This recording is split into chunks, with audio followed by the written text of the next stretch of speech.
بخاری سے نقل کرتے ہیں کہ وہ کہتا ہے، مجھے ضرورت کے تحت حضرت علی علیہ السلام کے پاس جانا پڑتا۔ آپ کی خدمت میں شرف یاب ہونے کے لیے میں اپنے ساتھ اس وقت کے سرکردہ افراد جندب بن زہیر، ربیع بن خثیم اس کا بھانجا اور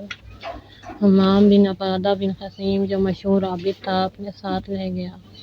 یہ لوگ آپ کی زیارت کا بہت شوق رکھتے تھے۔ ہم نے حضرت کے ساتھ اس وقت ملاقات کی جب آپ گھر سے باہر نکل کر مسجد کی طرف جا رہے تھے۔ ہم بھی آپ کے ساتھ ہو لیے۔ راستے میں ہماری ملاقات چند ایسے افراد سے ہوئی جو تن پرور، عیش و عشرت کے دل دادا اور فضول الطف گفتگو میں مشغول تھے۔ جب انہوں نے دیکھا کہ امام علیہ السلام ان کی طرف آ رہے ہیں تو فوراً سب کھڑے ہو گئے اور سلام عرض کی۔ آپ نے ان کو جواب دیا۔ پھر آپ علیہ السلام نے ان سے فرمایا، تمہارا تعلق کس گروہ سے ہے؟ انہوں نے عرض کیا، یا امیر المومنین، ہم آپ کے شیعوں میں سے ہیں۔ امام علیہ السلام نے فرمایا، خیر ہے۔ اس کے بعد فرمایا، اے لوگو، میں نہیں جانتا کہ میں تم میں اپنے شیعوں کی علامات اور ہم اہل بیت علیہم السلام کے دوستوں کی خصوصیات کیوں نہیں دیکھ رہا۔ ان لوگوں نے امام کے اس کلام کو سن کر حیا اور شرمندگی سے اپنے سر نیچے کر لیے۔ جندب اور ربیع نے حضرت کی طرف منہ کیا اور عرض کرنے لگے، یا امیر المومنین، آپ کے شیعوں کی علامتیں اور خصوصیات کیا ہیں؟ آپ نے ان دونوں کا جواب دینے سے پرہیز کیا اور فرمایا، تقوی اختیار کرو، نیک بنو۔ تمہیں معلوم ہونا چاہیے خدا صاحبان تقوی اور نیک لوگوں کے ساتھ ہے۔ حمام بن عبادہ نے جو ایک عبادت گزار اور مجتہد شخص تھا عرض کی، آپ کو اس خدا کی قسم جس نے آپ اہل بیت علیہم السلام کو عزت دی اور منتخب کیا، اپنے لطف و کرم کا مستحق قرار دیا اور دوسروں پر فضیلت عطا فرمائی، ہمارے لیے اپنے شیعوں کے اوصاف بیان فرمائے۔ نے فرمایا، مجھے قسم نہ دو، بہت جلد میں سب کے لیے بیان کروں گا۔ پھر آپ نے حمام کا ہاتھ پکڑا اور مسجد میں داخل ہو گئے۔ 2 رکعت نماز بطور مختصر لیکن مکمل خشوع کے ساتھ بجا لانے کے بعد اپنی اپنی جگہ پر بیٹھ گئے، جبکہ حاضرین نے آپ کے گرد گھیرا ڈال رکھا تھا۔ آپ نے ہماری طرف منہ کیا اور خدا کی حمد و ثنا اور پیغمبر اکرم صلی اللہ علیہ وآلہ وسلم پر درود بھیجنے کے بعد فرمایا، خدا تبارک و تعالیٰ جس کی مدح و ثنا عظیم اور نام مقدس ہے، اس نے اپنی مخلوق کو پیدا فرمایا اور انہیں بندگی کی طرف بلایا اور اپنی اطاعت ان پر واجب کی اور ان کے درمیان ان کی روزی اور زندگی کے وسائل کو تقسیم کیا اور ہر ایک کو اس کی مناسب جگہ پر رکھا اور دنیاوی لحاظ سے ہر ایک کو ایک خاص مقام اور مرتبہ عطا کیا، درحالانکہ اس کی مقدس ذات ان تمام سے بے نیاز تھی۔ نہ اطاعت کرنے والوں کی اطاعت اسے کوئی فائدہ دیتی ہے اور نہ کسی نافرمان کی نافرمانی اسے کوئی نقصان پہنچاتی ہے۔ یہ کہتا ہے، امام علیہ السلام نے اپنی گفتگو کو جاری رکھا۔ جب یہ کہا کہ پھر امیر المومنین علیہ السلام نے اپنا دست مبارک حمام کے شانے پر رکھتے ہوئے فرمایا، جس نے شیعان اہل بیت علیہم السلام کے اوصاف و خصوصیات اور پیغمبر خدا کے جنہیں خدا نے ہر طرح کی پلیدگی سے محفوظ رکھا کے بارے میں سوال کیا، اسے معلوم ہونا چاہیے کہ شیعہ وہ ہے جو خدا کی معرفت رکھتا ہو اور اس کے احکام پر کاربند ہو، بس یہی لوگ صاحب فضیلت اور نعمت کے مستحق ہیں۔ سچی اور درست ہے، اپنے تن پر درمیانہ لباس پہنتے ہیں، بڑی عاجزی کے ساتھ راستہ چلتے ہیں، دوسروں کے ساتھ میل جول رکھتے ہیں، اطاعت پروردگار میں سر تسلیم خم کرتے ہیں، اس کی عظمت کے سامنے بندگی کے ساتھ خضوع کرتے ہیں، جو خدا نے ان پر حرام کیا ہے اپنی آنکھوں کو اس سے بند رکھتے ہیں اور اپنے کانوں کو علوم دینی اور مذہبی مفید مطالب کو سننے کے لیے وقف کرتے ہیں۔ ناراضی اور پریشانی میں ان کا حال اسی طرح ہوتا ہے جس طرح خوشحالی کے زمانے میں ہوتا ہے، کیونکہ وہ خدا کی مقدر کی ہوئی چیزوں پر راضی ہیں، اور اگر خدا کی طرف سے ان کی موت کا وقت معین نہ ہوتا تو آنکھ کے جھپکنے سے زیادہ دیر ان کے بدن میں جان باقی نہ رہتی۔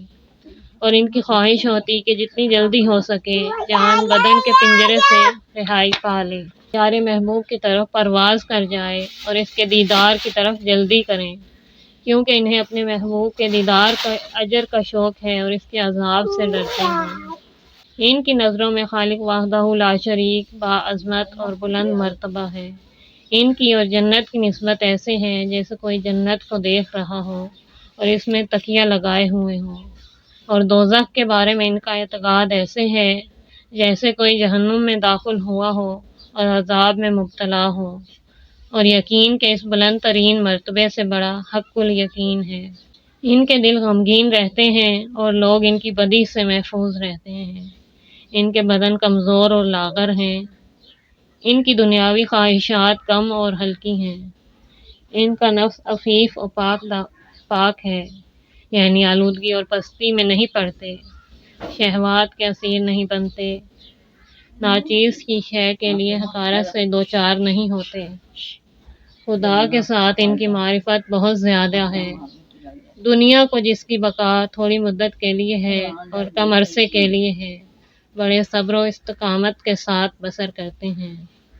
لیکن ان کے لیے اس دنیا کے بعد بڑے لمبے عرصے کے لیے سکون اور آرام ہے، اور یہ ایک سود مند اور نفع بخش تجارت ہے جو خداوند مہربان نے ان کے لیے آسان فرمائی۔ یہ لوگ بڑے ہوشیار اور تیز ہیں، جب بھی دنیا ان کی طرف رخ کرتی ہے تو خوشی کے ساتھ اس سے نہیں ملتے، اور جب دنیا ان کے پیچھے آتی ہے تو اسے کمزور اور ناتواں کر دیتے ہیں، اور ہرگز اس کی ہاں میں ہاں نہیں ملاتے۔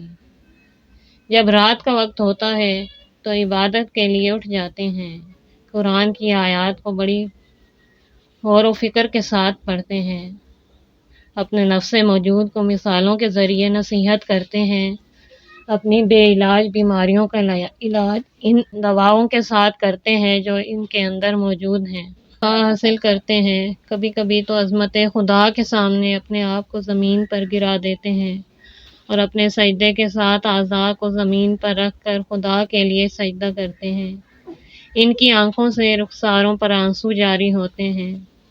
خداوند جبار کی مدح و ثنا کرتے ہیں، اور آہ و نالہ اور گریہ کے ساتھ اس سے دعا کرتے ہیں کہ انہیں اپنے عذاب سے نجات عطا فرمائے۔ وہ دن کے وقت بردبار، نیک سیرت اور پرہیزگار ہیں۔ خدا کے خوف نے ان کو کمزور کر دیا ہے اور اس تیر کی طرح بنا دیا ہے جسے تراشا نہ گیا ہو۔ کوئی ان کو دیکھتا ہے تو خیال کرتا ہے کہ بیمار ہیں، حالانکہ وہ ہرگز کسی قسم کی بیماری میں مبتلا نہیں، یا خیال کرتے ہیں کہ وہ دیوانے ہیں، جبکہ ان کو اس بات کا علم نہیں کہ یہ دیوانے نہیں، بلکہ ان کو خدا کی عظمت اور اس کی قدرت مند حکمرانی نے حیران و پریشان کر دیا ہے۔ خدا کی محبت نے ان کے دلوں کو پریشان حال کر دیا ہے اور ان کی عقل و ہوش کو ختم کر دیا ہے۔ جب بھی ان کو وقت ملتا ہے تو خدا کے لیے پاک و پاکیزہ اعمال کو بجا لانے کی طرف جلدی کرتے ہیں، اور کبھی بھی تھوڑے نیک اعمال پر اکتفا نہیں کرتے، راضی نہیں ہوتے، بھی اپنے زیادہ اعمال کو زیادہ شمار نہیں کرتے، حال میں اپنے آپ کو خدا کے دربار میں کم اعمال بجا لانے والا اور غلطی کرنے والا خیال کرتے ہیں۔ وہ ہمیشہ اپنے نفس کو عیب اور گھاٹے کے ساتھ محتم کرتے ہیں، جو اعمال انجام دیتے ہوئے ہیں ان سے ڈرتے ہیں، اور جب بھی کوئی ان کی مدح و تعریف کرے تو جو کچھ ان کے بارے میں کہا جاتا ہے اس سے خوف کھاتے ہیں اور کہتے ہیں، میں اپنے بارے میں دوسروں سے زیادہ آگاہ ہوں اور میرا خدا مجھ سے زیادہ میرے حال کو جانتا ہے۔ اے پروردگار، یہ لوگ میرے متعلق جو کچھ کہتے ہیں اس میں میری پکڑ نہ کر، اور جس چیز کی طرف میری نسبت دیتے ہیں اور گمان کرتے ہیں اس سے بہتر مجھے قرار دے، اور جو گناہ مجھ سے سرزد ہوئے ہیں اور یہ لوگ نہیں جانتے ان کو بخش دے، بے شک تو پوشیدہ چیزوں کو جاننے والا اور عیبوں کو چھپانے والا ہے۔ ان کے علاوہ ان میں سے ہر ایک کی علامتیں یہ ہیں، ان کو دینی امور میں بہت زیادہ طاقتور اور آگے پائے گا۔ لوگوں کی دیکھ بھال ان کے ساتھ نرمی کے ساتھ پیش آنے میں احتیاط اور دور اندیشی سے کام لیتا ہے، اس کا ایمان یقین کے ساتھ ہے۔ علم اور دانش حاصل کرنے میں بڑا حریص اور احکام شرعی کو سیکھنے میں بڑی فہم و فراست اور شعور سے کام لیتا ہے، اپنے علم کو بردباری اور سختیوں کے برداشت کرنے کے ساتھ زینت دیتا ہے اور ہر حال میں نرمی اور پیار سے پیش آتا ہے، ہوشیار اور تیز ترار ہوتا ہے۔ جب اس کے پاس دولت ہوتی ہے تو میانہ روی کو ہاتھ سے نہیں جانے دیتا، فقر و تنگ دستی میں اپنے آپ کو بے نیاز بنا سوار کر ظاہر کرتا ہے، بلاؤں اور مصیبتوں میں بہت زیادہ صبر کرنے والا اور خدا کی عبادت میں خشوع کرنے والا ہوتا ہے، ناراض لوگوں کے ساتھ مہربان اور حق کے راستے میں عطا کرنے اور لوگوں کو عطا کرنے میں خودداری نہیں کرتا، معاشی زندگی کے حاصل کرنے میں نرمی اور اعتدال سے کام لیتا ہے، اپنی تمام طاقت اور توانائی کو اس کام میں صرف نہیں کر دیتا، حلال مال کے حصول میں کوشش کرتا ہے، لالچی اور حریص نہیں ہے، ناپاکی اور برائیوں کی طرف آنکھ اٹھا کر نہیں دیکھتا اور ان کی طرف متوجہ بھی نہیں ہوتا، ہدایت کے راستے میں سب سے آگے اور خوش ہے، اپنی خواہشات نفسانی پر کنٹرول رکھتا ہے، نیک کاموں کے انجام دینے میں استقامت سے کام لیتا ہے، جس چیز کا اسے علم نہیں اسے مغرور نہیں کرتا، اپنے اعمال میں محاسبے کو ترک نہیں کرتا، تکلیف کے انجام دینے میں اپنے آپ کو مقصر اور سست جانتا ہے اور جو اچھے کام کیے ہیں ان کے بارے میں ڈرتا ہے، آغاز خدا کی یاد سے کرتا ہے اور اختتام اپنے پروردگار کا شکر ادا کرنے سے کرتا ہے، رات اس حال میں گزارتا ہے کہ خواب غفلت سے خوف زدہ اور دور ہے، صبح اس حال میں کرتا ہے کہ خدا کا فضل اور رحمت جو اس کے شامل حال ہے اس سے خوشحال ہے، اگر اس کا نفس اسے مجبور کرے کہ وہ ناپسند کام انجام دے تو نفس کی خواہش کو پورا نہیں کرتا، اس کی رغبت اور میلان اس چیز میں سے جو باقی رہنے والی ہے اور اس چیز سے بے اعتنائی دکھاتا ہے جو فنا ہونے والی ہے، اپنے عمل کو علم کے ساتھ ملا کر کرتا ہے اور اپنے علم کو بردباری کے ساتھ ملاتا ہے، ہمیشہ خوش رہتا ہے، سستی سے دور رہتا ہے، لمبی لمبی امیدیں نہیں لگاتا، اس کی غلطیاں بہت کم ہیں، موت کو کبھی نہیں بھولتا، ڈرنے والا دل رکھتا ہے، ہمیشہ خدا کی یاد میں رہتا ہے، اپنے نفس کو قناعت پر تیار کر رکھتا ہے، جہالت اور نادانی سے دور رہتا ہے، اپنے دین کی حفاظت کرتا ہے، جو خواہشات نفسانی اس کے دین کو نقصان دیتی ہیں ان کو ختم کر دیتا ہے، اپنے غصے پر کنٹرول رکھتا ہے، اخلاقی لحاظ سے پاک و صاف ہوتا ہے، اس میں کسی ریاکاری نہیں ہوتی، ہمسایہ اس سے تنگ نہیں ہوتا، کاموں میں سختی نہیں کرتا، ان کو بڑے آرام سے انجام دیتا ہے، اس کے وجود میں تکبر نہیں ہے، صبر اور برداشت اس کے چہرے سے نمایاں ہے، بہت زیادہ خدا کا ذکر کرتا ہے، کسی بھی اچھے کام کو ریاکاری سے انجام نہیں دیتا، لوگ اس کی بھلائی کی امید رکھتے ہیں اور اس کے شر و بدی سے امان میں ہے، اگر غافل لوگوں کے درمیان ہو تو وہ خود غافل نہیں ہوتا بلکہ ذاکرین اور خدا کی یاد کرنے والوں کی صف میں شمار ہوتا ہے، اگر ان لوگوں کے درمیان ہے جو خدا کی یاد کرتے ہیں تو غفلت سے کام نہیں لیتا، اگر ظلم کرتا ہے اس سے چشم پوشی کرتا ہے، جو کوئی اسے عطا و بخشش سے محروم کرے اسے عطا کرتا ہے اور محروم نہیں کرتا، جو اس کے ساتھ لا تعلقی اختیار کرے اس کے ساتھ تعلق اور رشتہ پیدا کرتا ہے، اس کی نیکی اور بھلائی نزدیک ہے اور جلدی انجام دیتا ہے، سچا اور نیک کردار ہے، اس کی نیکی ہر ایک تک پہنچتی ہے اور اس کا شر ہر ایک سے دور ہے، اس کے کام میں دھوکہ اور فریب نہیں ہے، مشکلات میں بڑے وقار سے ان کا سامنا کرتا اور سکون و آرام کو اپنے ہاتھ سے نہیں جانے دیتا، مصائب و آلام میں صابر اور آسائش و آرام کی حالت میں شکر گزار ہے، اپنے دشمن پر ستم نہیں کرتا، اپنے دوستوں کی وجہ سے گناہ کا ارتکاب نہیں کرتا، جو اس کے اندر نہیں ہوتا اس کا دعویٰ نہیں کرتا، اپنے خلاف گواہی ملنے سے پہلے ہی جو اس کے اوپر حق ہوتا ہے اس کا اعتراف کر لیتا ہے، جو چیز کے سپرد کریں کہ اس کی حفاظت کرتا اور اسے محفوظ رکھتا ہے اور ضائع نہیں کرتا، دوسروں کو غلط اور برے ناموں کے ساتھ نہیں پکارتا، کسی پر ظلم نہیں کرتا، اس کے حق سے تجاوز نہیں کرتا، حسد اس پر غالب نہیں آتا، ہمسائے کو نقصان نہیں پہنچاتا اور مصیبت زدہ کو برا بھلا نہیں کہتا، امانتوں کو اہل امانت تک پہنچانے والا ہے، فرمانے خداوندی پر عمل کرنے والا ہے،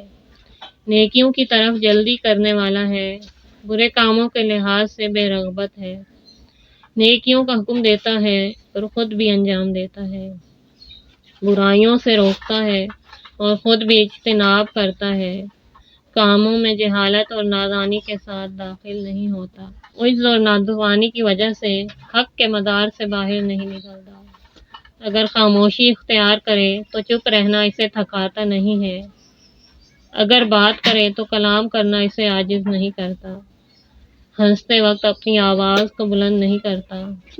بلکہ اس کا ہنسنا تبسم کی صورت میں ہوتا ہے، کچھ خدا نے اس کے مقدر کیا ہے، اس پر قانع ہے اور اسے کافی سمجھتا ہے، غیظ و غضب اسے تباہی اور بربادی کی طرف مجبور نہیں کرتا،